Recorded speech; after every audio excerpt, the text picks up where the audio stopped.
Welcome to our little shop. And today we have an amusing little story.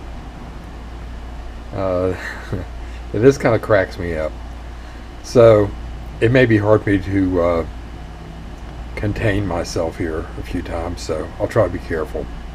Anyway, a regular customer of mine the other day wandered into the shop with this, and he had found it in a used room at a music store.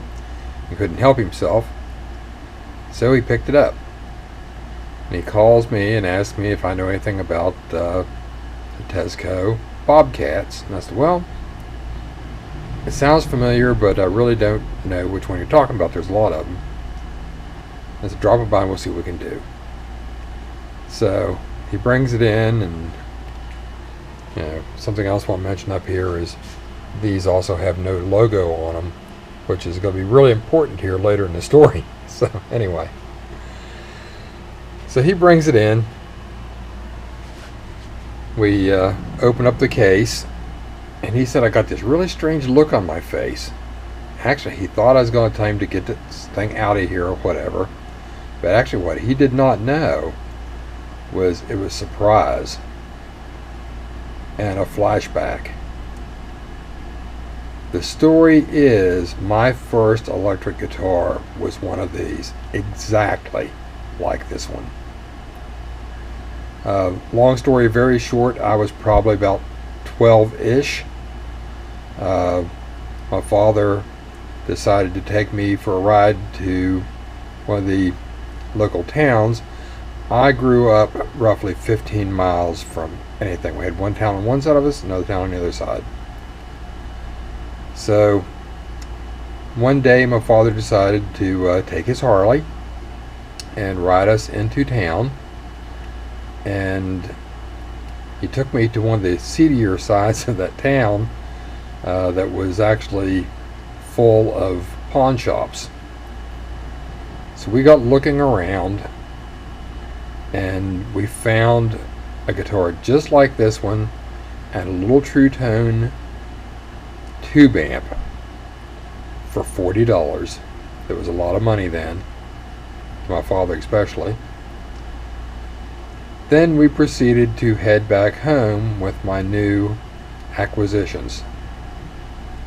Keep in mind, I'm a teenager, young teenager, probably a tween. Sitting on the back of a Harley Davidson with a gray Gator chipboard case in one hand, a little amplifier in the other hand. And homeward we were bound. So anyway, so like I said, when the customer brought this in and I saw it, kind of sparked quite a few memories, and like I say, a bit of surprise. I'm going to include a photo here from another part of this history. I played the little guitar like this for a long time, for a couple of years, before I bought a Fender Mustang on my own. And I was fortunate enough to get into a string class in high school in my freshman year. And I'm going to include a little geeky photo or two.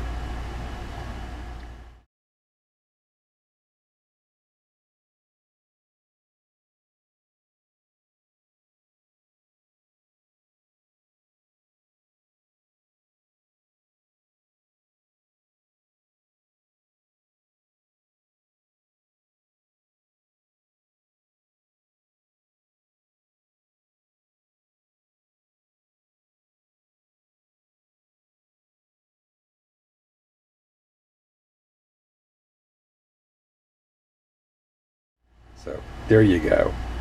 History is everywhere. Like I say, I had one just like this. I never knew exactly what it was. I assumed it was like a Kingston, but had no idea because, again, there was no name. Anyway, so he brought it in with a few issues.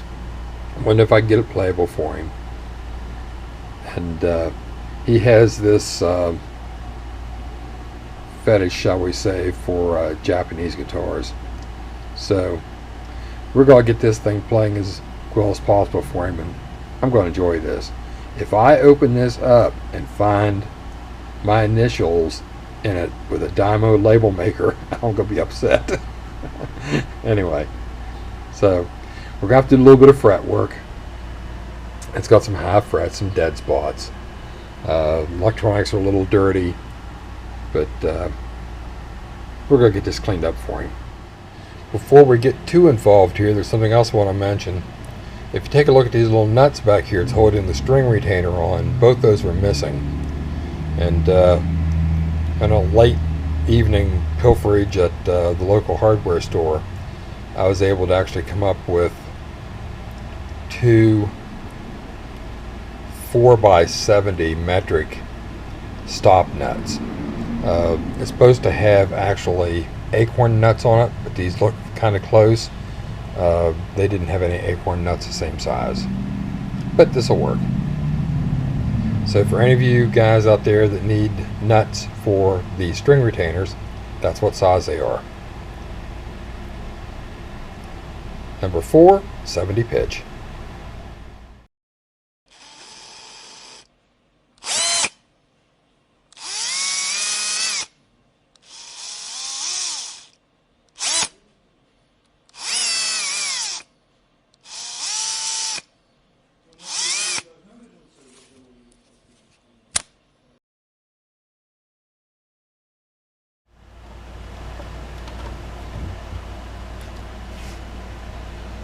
Yeah, I think we'll just lay that out of the way for a while. Alright, now, let's see what we can do about these frets.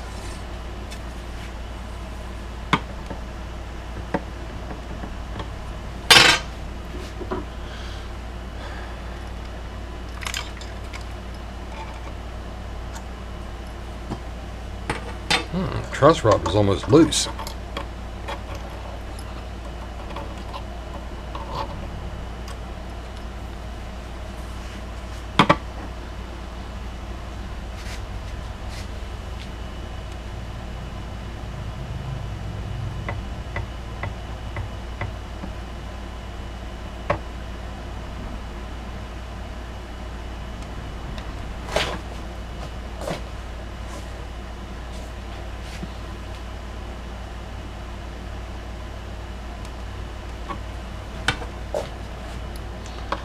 Okay, it seems as though one of our worst culprits is right up here at the 2nd fret.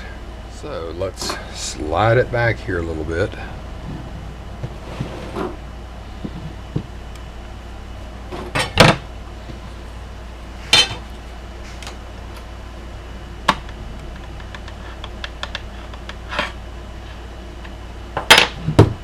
What if that fret's just loose?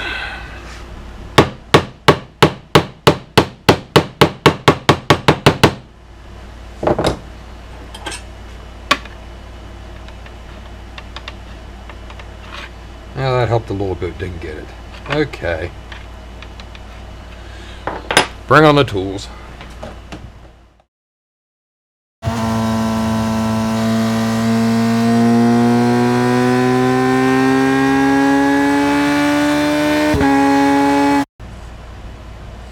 We're going to be doing a very quick fret dress on this.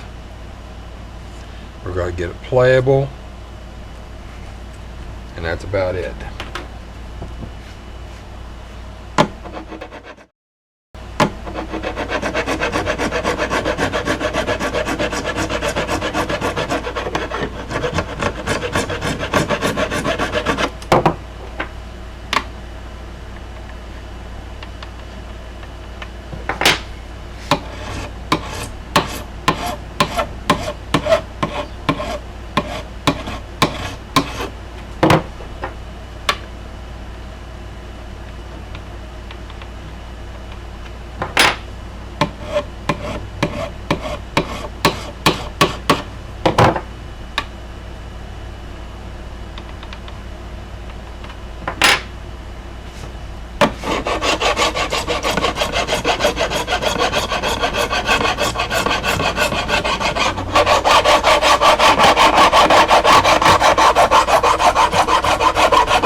That's what I figured. The radius was somewhere between a 10 and a 12. So, no radius blocks being used on this today.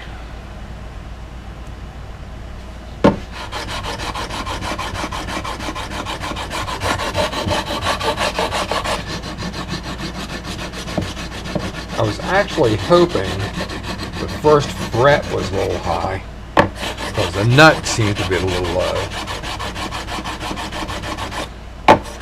So we'll see what we can do with that.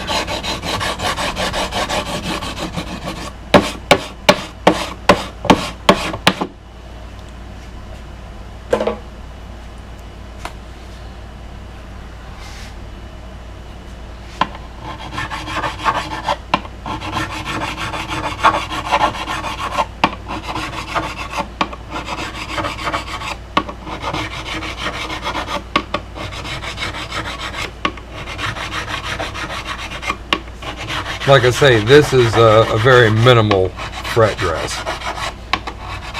What I did is I hunted down and knocked down all the high spots after reseating a few frets.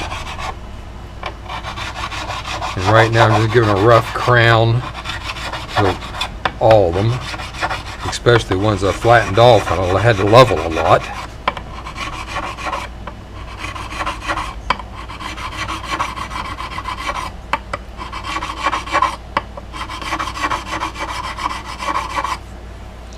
And regardless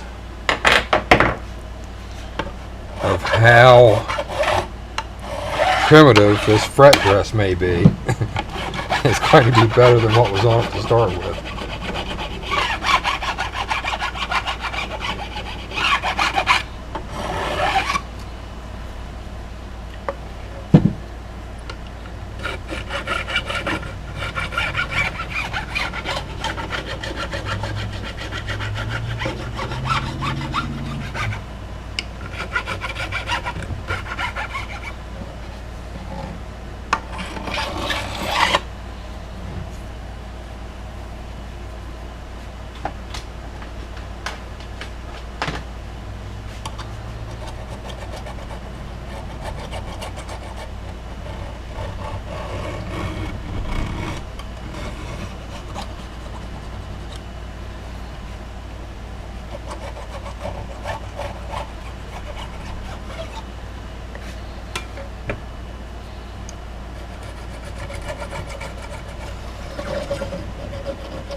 Okay.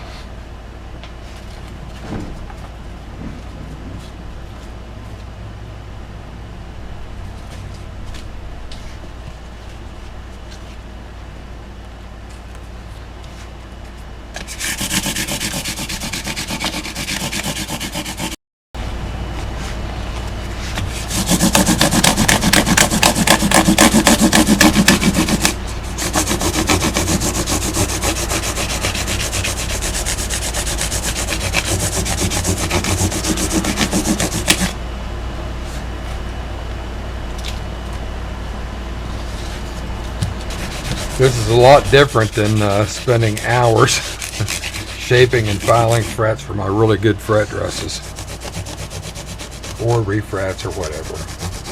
But this is pretty much standard procedure for a lot of the vintage fret dresses. I've mentioned before that I had an old Fender service manual from the mid-60s that outlined their fret dress at the time of shaping the frets with a triangle file after you leveled them with a flat file, sanding with 220, 400, and 600 grit sandpaper, and then oiling the fingerboard with a couple drops of 3-in-1 oil. That's not primitive, that's tribal. So anyway, so we have that part of it done.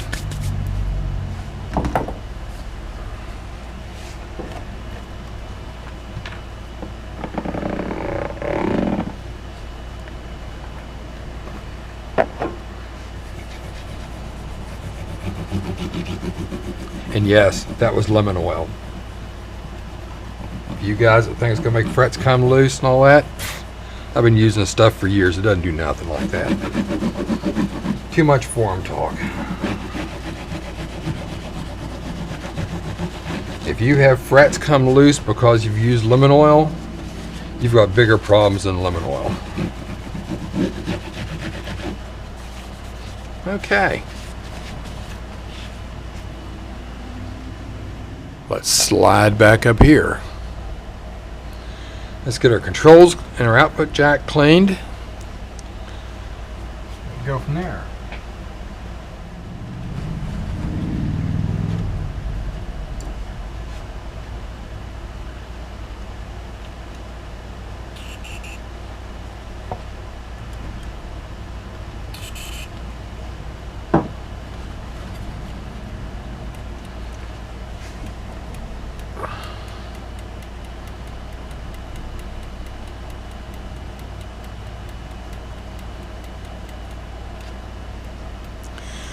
We're also going to plug some screw holes. We had lots of stripped screw holes here.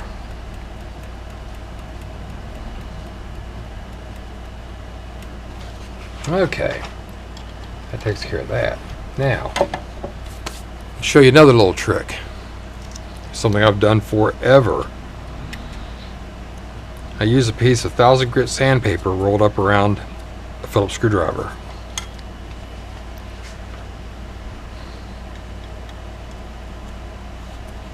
Put it in the jack and turn it backwards.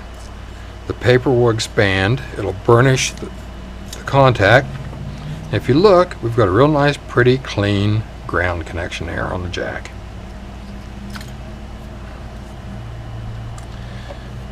As far as the hot connection goes, just give it a couple little swipes too.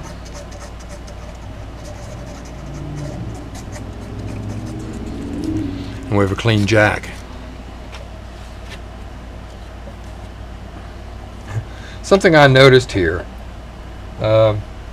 these pots are 50K pots.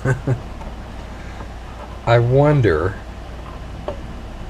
what the actual impedance of that pickup is, or DC resistance.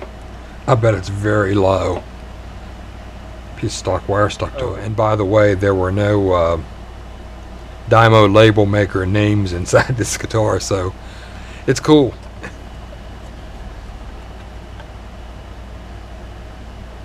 But look at that. I'm actually surprised it's that high.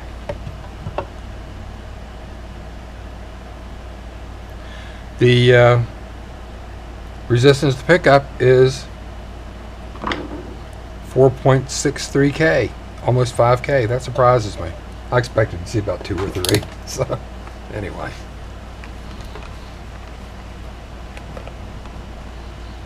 Man, if you put 250K pots in this thing, it'd work a whole lot better. But that's beside the point.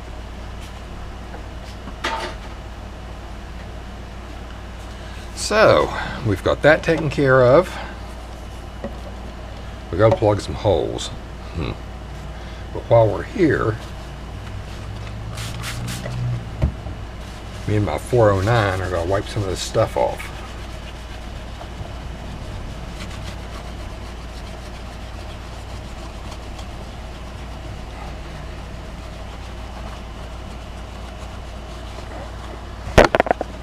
Ow.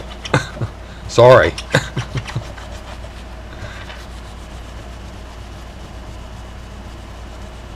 Yeah, this is a working shop.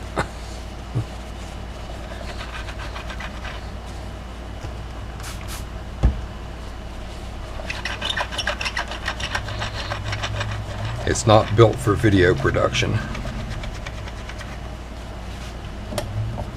Frankly, I'm surprised you haven't seen my head in that video a whole lot more times. That's just a layer of crud. Okay. Sanitized for my protection. Okay. Well, let's start plugging some holes. So we've got our plugs in. We're doing the old toothpick and super glue trick. We're using a pipette to put a drop of super glue on each one of the plugs.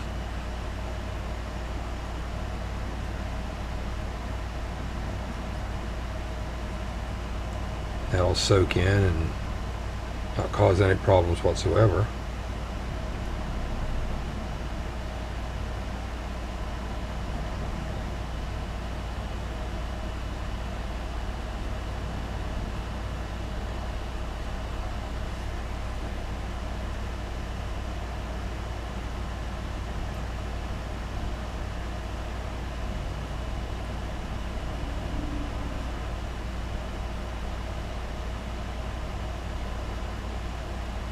The cool thing about the pipettes, they'll actually let you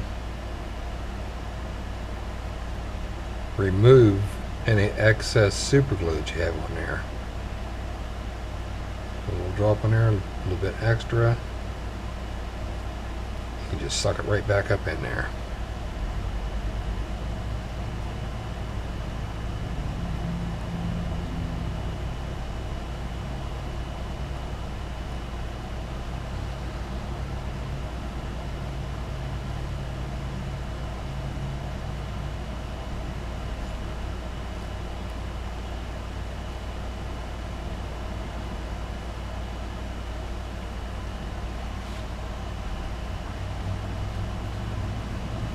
I need just a little bit more there. There we go. It's in there. I just shake it down.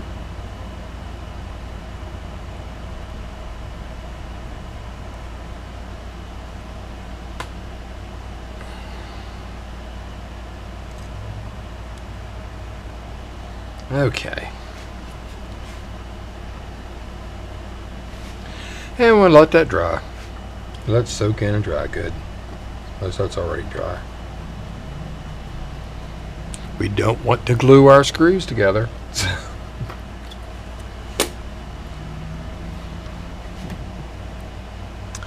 So I'm going to take an awl,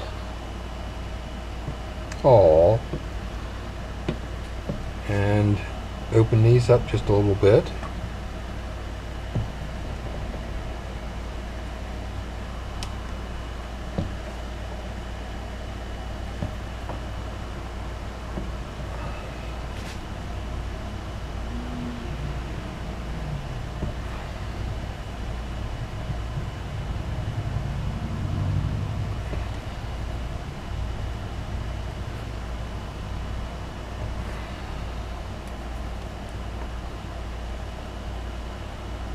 I see your super glue is a little bit wet yet.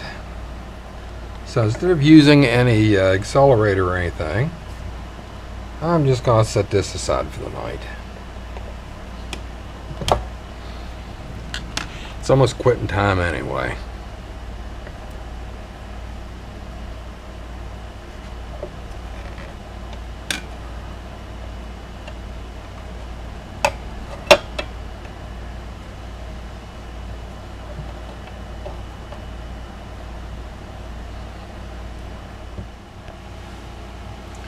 All right, so we're back here. I didn't think I would bother you with watching an old man put pickguard screws in, so I already took care of that. So we're going to turn our attention up here to this nut. It's a bit low, actually about half the height it should be, so it wants to buzz really bad. So we're going to get it off there and see about shimming it up.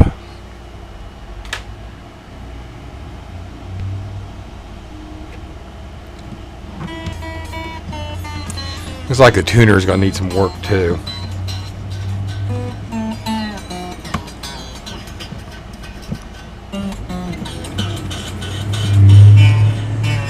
Yeah, see there, D string's buzzing bad.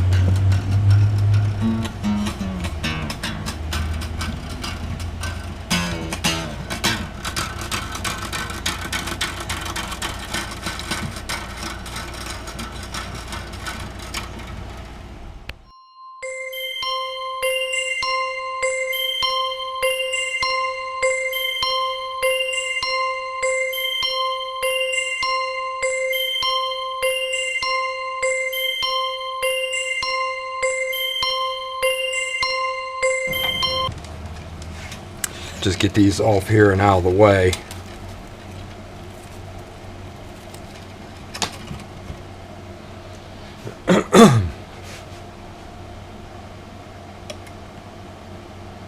Got lots of polyurethane piled up here.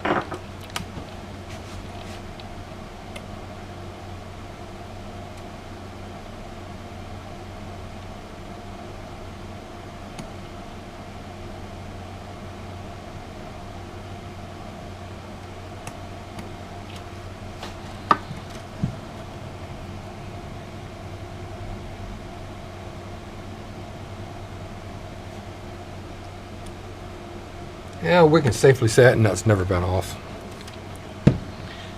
It's embedded in poly they used on these old guitars.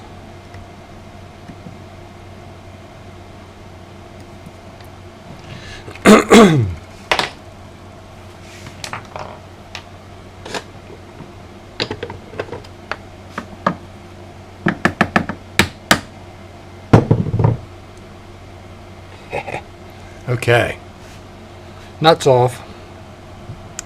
So what we're going to do is glue a shim on this nut and then glue the nut back in. But we're going to clean up some poly here first.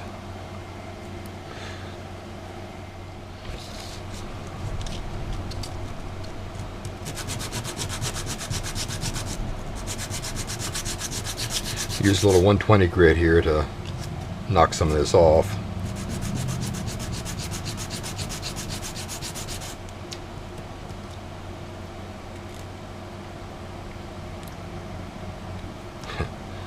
Not cutting it. Okay.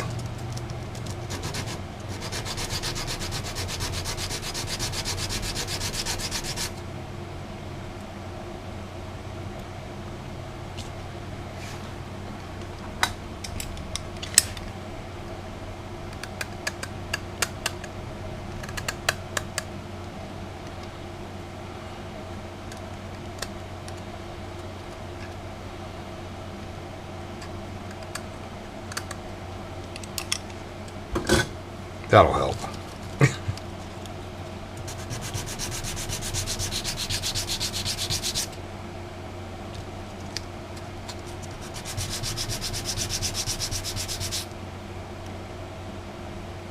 Nasty original gouge there. That'll never come out. It's clear around the side. Anyway.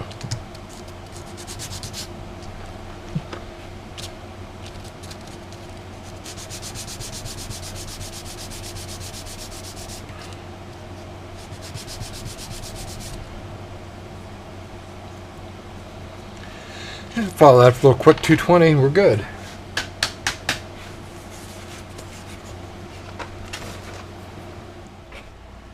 Okay, I've glued the nut back on, and what I did was actually glued a 13 thousandths plastic shim under it. Sorry, the camera failed, so I do not have that. Actually, I videoed it, it just disappeared. So we've got the nut glued back on. I'm going to run a bead of super glue right here across the front of this to kind of blend it in a little bit where the poly was. Then we'll string this back up and see where we are. All right, we've got our nut back on, we've got our strings back on, got tuned up. So let's see here. Oh yeah.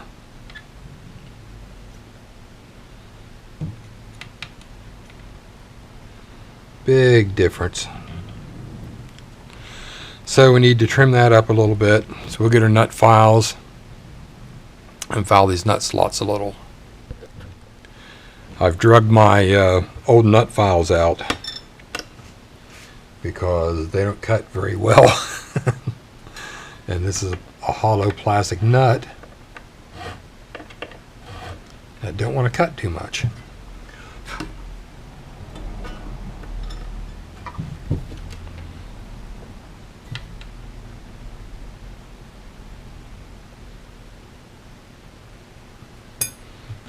That needs a couple more swipes.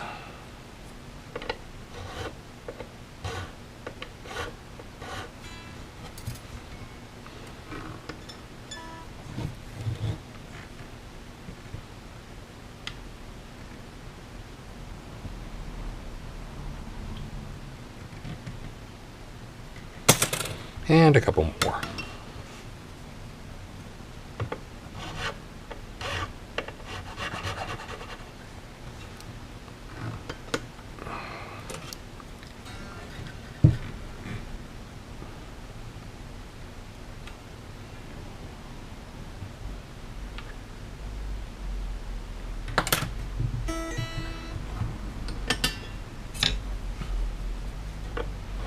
Okay, just clean that one out some.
And clean this one out a little bit, and that should take care of the nut.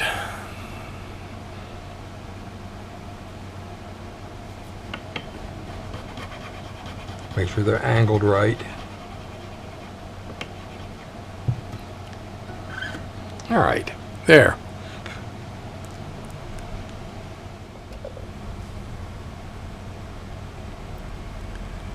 So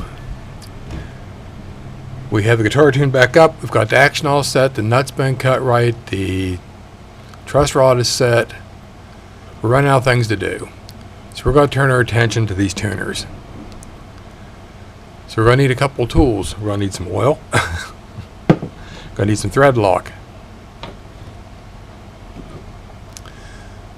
So let's show you how this process goes. Here's a little tip for you for budget guitars. First thing, I detune it. God, those things are stiff.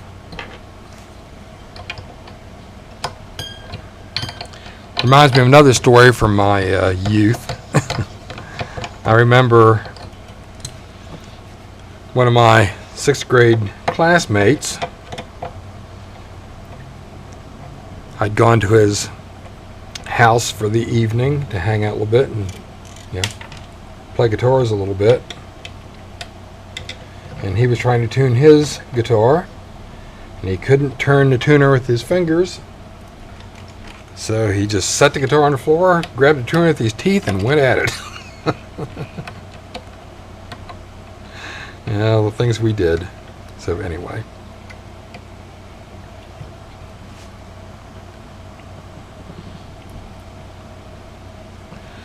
So the trick with the thread lock is you put a little bit on the threads, of course.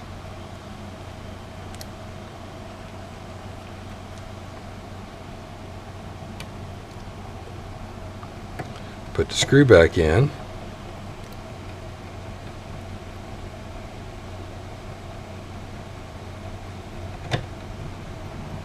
Make it snug. Don't overly crank it. Snug. You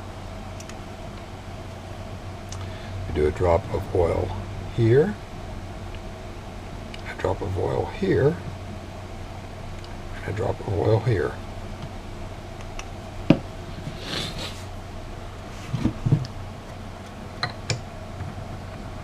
Oh, that's a lot better. The reason for the thread lock is because these screws will back out. See if any of these are loose. Yeah, see, that one's loose. That one's loose. That one's way loose. And that one was loose. What will happen is the screws will come loose. The shaft will pull out. The gear will turn sideways and it'll jam up. So, anyway. So, oh yeah, that's much better.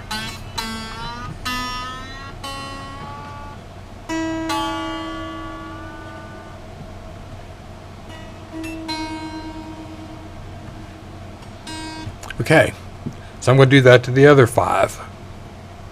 Be back in a bit.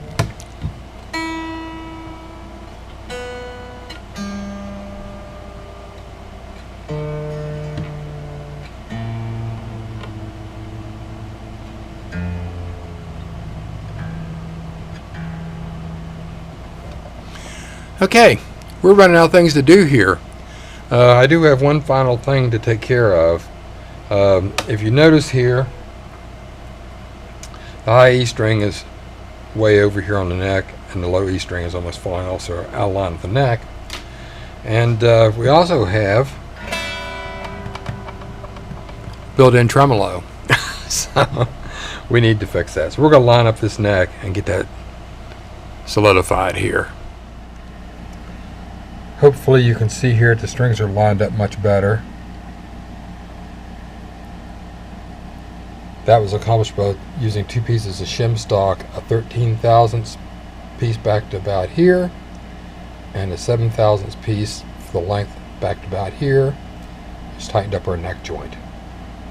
When you pull it over to the side there, tighten everything up, we're good.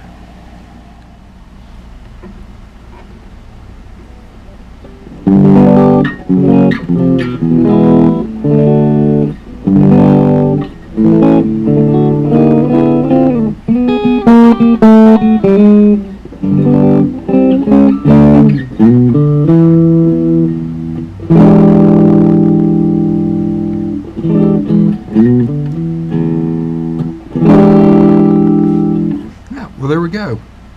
We've got a fully functional little Teisco, I'm sure somebody's going to correct my pronunciation, Bobcat here. Volume controls, tone controls all work.